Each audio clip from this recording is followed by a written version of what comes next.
I'd like to welcome from Washington, D.C., Dr. Eyal Hulata, Israel's former National Security Advisor and nowadays a Senior Fellow at the Federation for Defense of Democracies in Washington. Thank you so much, Mr. Hulata, for joining us this evening. A tough day in Israel, a tough day of fighting in Gaza. How does it look from the other side of the Atlantic? Our war in Gaza, the justice of that war?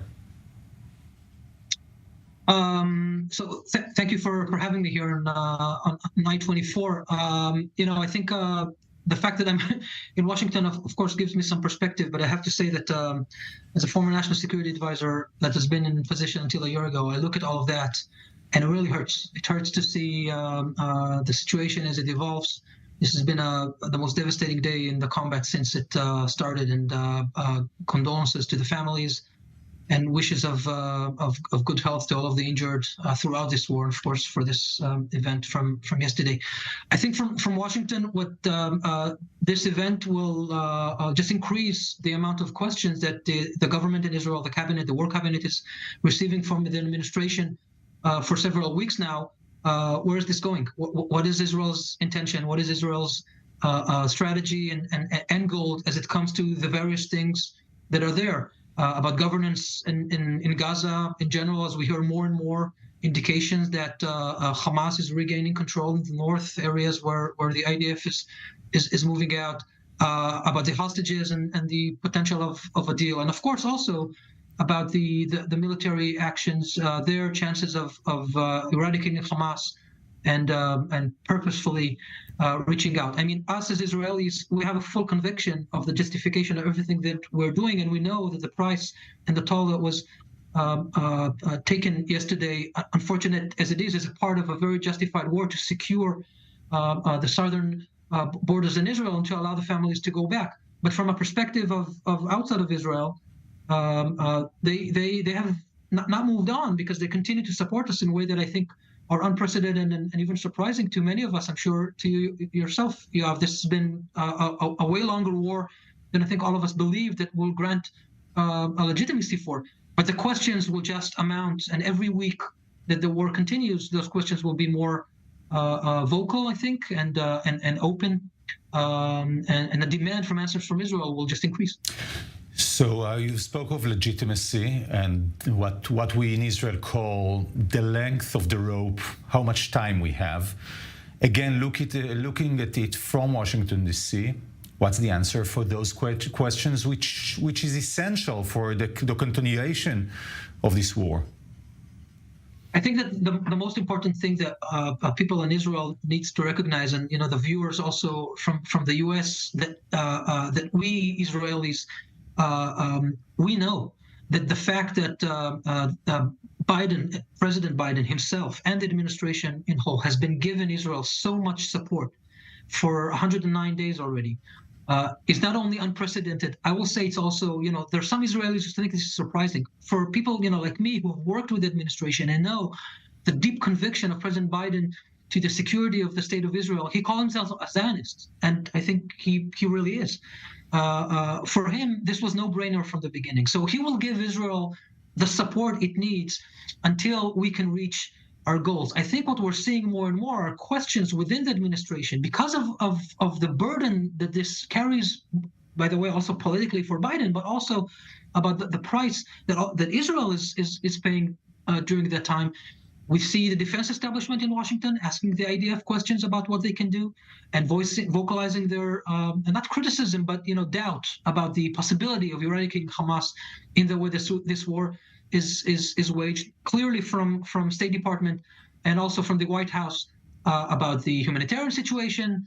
When Secretary Blinken was in Israel and he spoke with the cabinet about the introduction of flour through Israeli passing points into Gaza, they're still asking questions. Why has this not happened yet? And why are all these things being delayed? And they understand that this is because the political difficulty that Prime Minister Netanyahu has within his own government. But they notice this inability to make decisions, this inability to perform on the various issues. And this is all while they're negotiating a potential deal of normalization with Saudi Arabia. Everything has to come together. I see my friend Brett McGurk on the screen on this. When the White House is asking those questions, they're doing this not because they're critical of Israel. It's because they want Israel to succeed in this campaign and they want Israel to normalize with Saudi Arabia. But there are a set of minimum things that have to happen for this to come through. And I think that they are asking harder questions every day. And furthermore, they're asking the question of the day after. What's going to be the day after the war, once Israel eradicates Hamas? If it does, hopefully it does. But what's going to be in Gaza? Who is going to control Gaza? Who is going to rebuild Gaza? Who is going to support Gaza? Who is going to assist 2.2 million Palestinians who currently, are being held by Hamas or support Hamas? You may call it as you want. But at the end of the day, Israel said openly, Prime Minister Netanyahu, although he said it in English and not in Hebrew, he doesn't want for Israel to control Gaza. He doesn't want a Palestinian state. So the Americans obviously ask, so what does Israel do want? Well, Yoav, I think this is a good question, and it's very difficult for me to answer because I asked the same question. I visited Israel several times since the war started, and I meet many people, and I'm trying to understand what is the strategy as it comes to the day after. I know that there are many deliberations and groups and plans that are being presented to it, but no decisions are made. Right? I mean, Netanyahu, time after time, finds various ways to prevent a meaningful discussion of the day after to happen in the cabinet or in the war cabinet or anywhere else. And I think that I'm asking this because this is very worrisome. We shouldn't have been in a situation where 109 days into the war, we don't know what's going to happen in places where the IDF is evacuating. The situation in the north is worrisome. I mean, we hear more and more of incidents of insurgency in places that the IDF has declared that were already cleaned of Hamas terrorists. Of course, it's very difficult to clean the entire region of Hamas terrorists, but there is no vacuum. If Israel does not control the area, and I think that this is very wise, not to leave the IDF to do policing in those areas, but if Israel does not create conditions for the Arab countries who, at a certain point in time, said that they might play along, if there is a meaningful process, if this is a part of a larger plan of how to take care of various Palestinian things. I think there is consensus that the Palestinian Authority is not the right entity to come in and to manage Gaza. They don't have the legitimacy. I don't think they also have the capacity to do this. This is not the solution.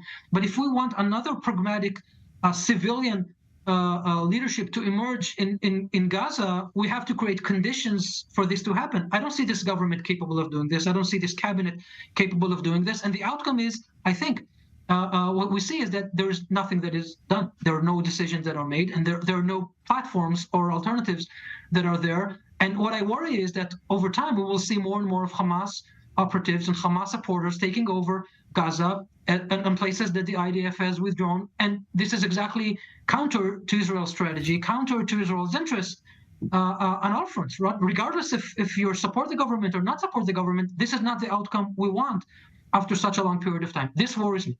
And I'm sure that there are ways to prevent this and to work other ways. But for that, we need to meaningfully engage in what is the day after strategy. I will say we need to meaningfully engage about the day before strategy, because we're not even there. We're not even close to eradicating Hamas in those meaningful ways. We still need to get the hostages back, which I think is a very high priority. There are a set of things that we need to take care of in this realm.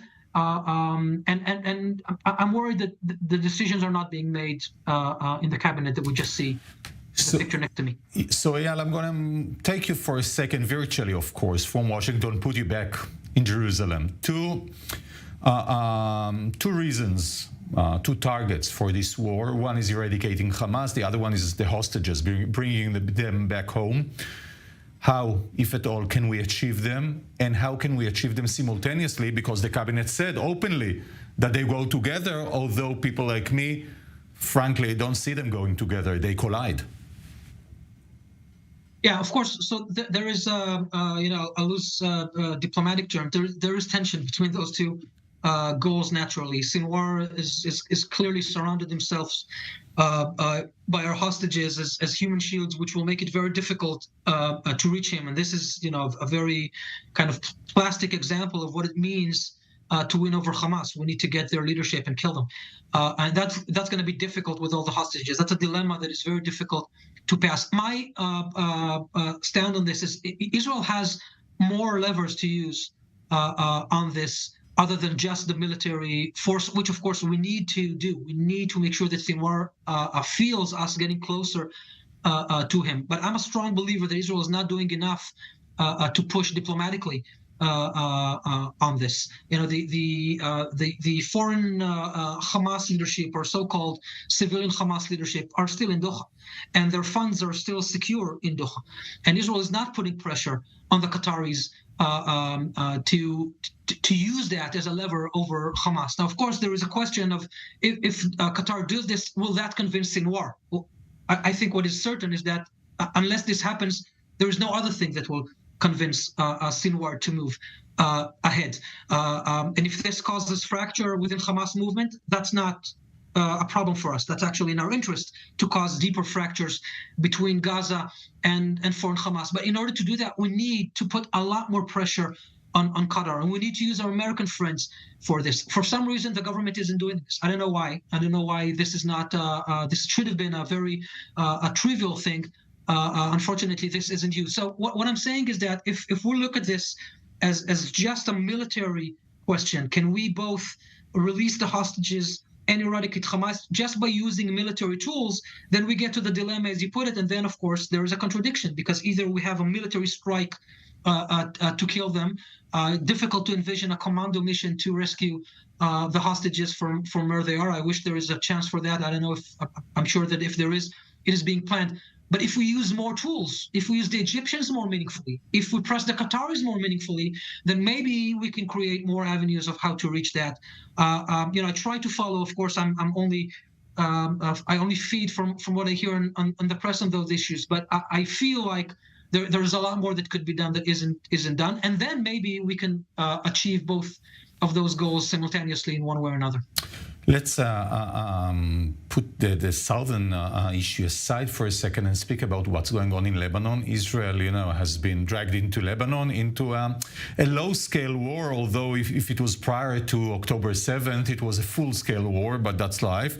Can Israel achieve its goal of pushing the Radwan force away from the fence, away from the Israeli-Lebanese fence, without going into a full-scale war? And if so, and if it goes through an international deal that the Americans, Amos Hochstein, is trying to broker, obviously you know him very well from the previous agreement, the Gaza agreement that has been achieved.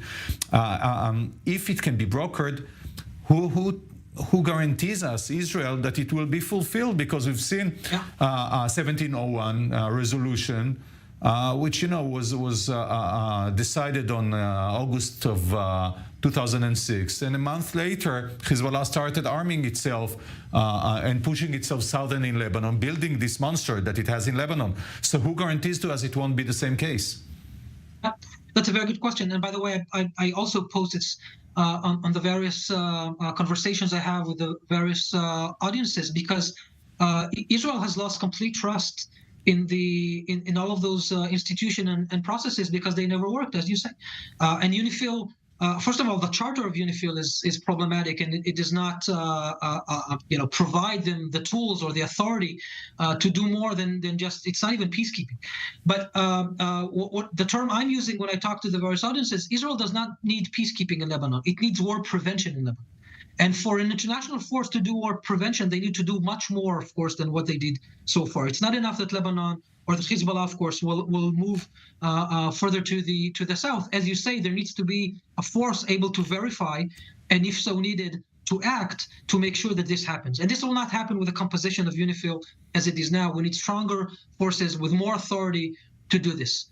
I'm very doubtful that that can happen, unfortunately. What I tell my, my former colleagues and other people I talk to is that there is an opportunity for the international community to prevent a war in the Middle East. And they need to understand that Israel will not wait for another October 7, God forbid, to happen. Because if October 7, and we know this, if October 7, God forbid, would have happened in the north rather than the south, given the length of that border and the amount of civilians there, the results would have been even more devastating than in the south, right? Could have been many times harder. I'm very happy this didn't happen. And I'm sure that now, after October 7, Israel will make sure that Hezbollah cannot surprise us in such a way so that this doesn't happen again at all and not in the north. But we cannot wait to give opportunities for Hezbollah to surprise us. So there are actually only two options. Either the international community can step up, amend 1701 in a meaningful and verifiable way, and boost up the capacity of UNIFIL to guard that. And if that doesn't happen, unfortunately, it's just a matter of time until we will need to engage in conflict with Lebanon. I oppose doing this simultaneously with the South because, it's having two ground maneuvers. And make no mistake, for what we need to do in the north, we will need a ground maneuver. To have two ground maneuver in both of those arenas in the circumstances we were in October, I thought that was a little bit over the top for the IDF and unnecessary, because we can deal with the south as long as Nasrallah chooses not to enter the war. And I think that it's quite clear that he feels it's not in his interest to do so. And if he does it now, he doesn't have the advantage of Radwan, because the situation on the border, because of what the IDF has been able to do over the last 3 months or so, they're not in the capacity that they were ready to incur damage, and our population isn't there anyway, so there is no one to kill even if they do. So this is not the condition Nasrallah needs, and we will need to see which of those can happen. Israel, I think, needs to push very strongly in the international community, not only to reach an agreement, but to reach something that is verifiable and securable, that we know who are the forces in UNIFIL that can prevent this war. As I said, this is not a peacekeeping mission. This is a war prevention mission. And if this does not happen, unfortunately, Israel will need to engage. I unfortunately think it's just a matter of time. Knowing you for quite a long time, and I've never heard you so gloomy looking at the situation in the south, but as well in the north. I mean, listening to you, it brings you at the end of the day to one conclusion: we're on the verge of full-scale war with Hezbollah. Well, I think that we have to keep our eyes open, and this might be the case, unfortunately. I think October 7 changed a lot of things. Israel, for years, refrained from preemptively attacking Lebanon, even though we knew that the arsenal was being built. And as you say, we had a share of discussions about this in various panels over the last year and conversations before that. Israel refrained from that. Israel also refrained from taking preemptive action in Gaza, thinking that the most Hamas can do is another guardian of the walls. That's also true when I was National Security Advisor. But I think many things have changed after October 7 in this regard, and we need to be cognizant of that. I think the IDF is cognizant. I think that they're making preparations for that.